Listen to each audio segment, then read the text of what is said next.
Alright guys, so welcome to today's giveaway video right here. In today's giveaway video, I would like to show you a string Parasite move right here. So if you want the model, check out the email newsletter in the description to be able to access the pastebin which holds the link to the model. So in order to receive the link, you have to be subscribed to my email, newsletter, whatsoever. Just take a look inside of the description, so the first link. And yeah, so the string Parasite move right here makes you able to control your enemies.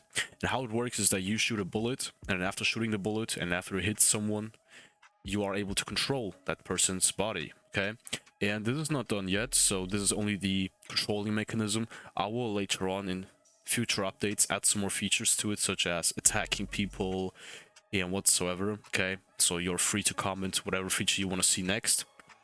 And yeah, that's just to that, okay? And check it out and enjoy.